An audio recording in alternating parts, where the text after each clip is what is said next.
A lot of us have this problem, and it's a problem because the more you yell, the less you'll be able to connect with your child. And without connection, guiding, having a positive influence, or even just getting your child to cooperate will become a challenge.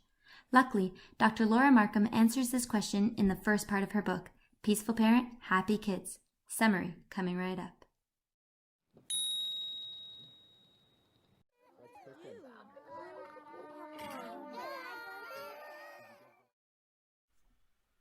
Peaceful Parent, Happy Kids.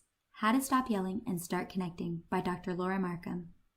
There are 3 big ideas at the heart of this book: regulating yourself, fostering connection, and coaching, not controlling.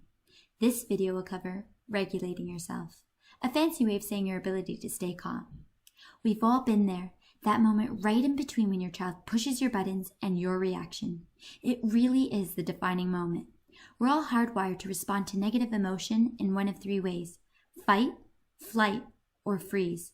But this moment isn't usually an emergency, and how we react sets the stage for our relationship with our child and how our own child regulates his emotions. Instead of fight, flight, or freeze, studies show over and over again that parents who respond with warm, respectful attunement to the unique needs of their individual child, setting limits supportively, and coaching their child's emotions constructively, raise terrific kids. So to start, when there's a confrontation between you, the parent, and your child that incites your anger, the most important thing you can do as parents is be mindful of your emotion. That means paying attention to what you're feeling without acting on it. After all, research shows that expressing anger while angry actually makes one more angry.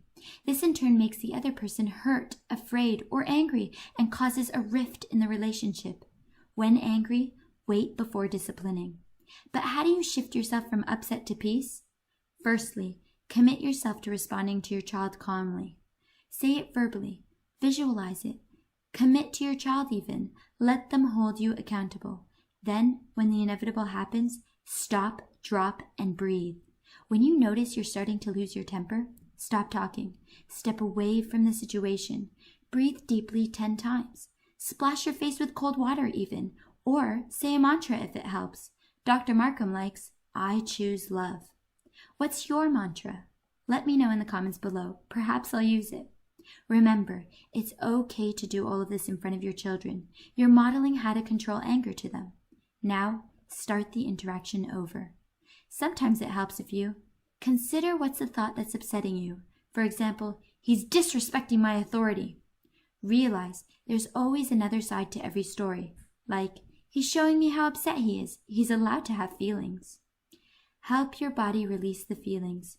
You can tap the acupuncture point at the edge of your hand while breathing deeply, for example.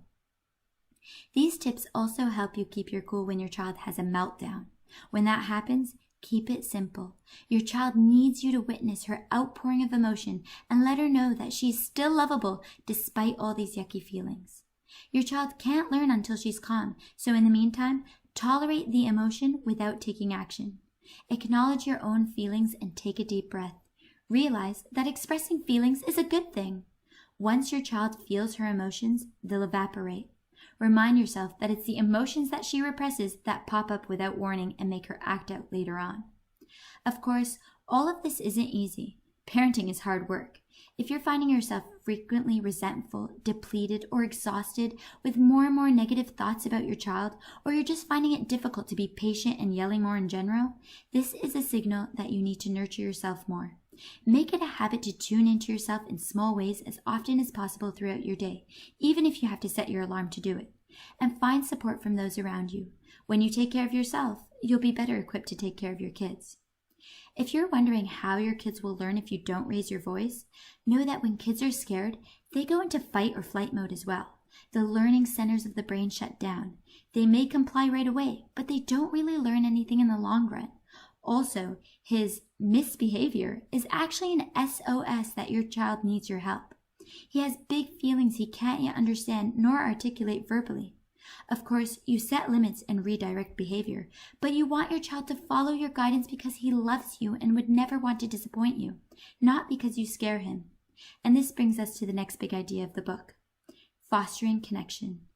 Fortunately, I have a video summary of that as well, and I'm telling you now, it contains valuable information that will transform your relationship with your child. So check it out. The link is in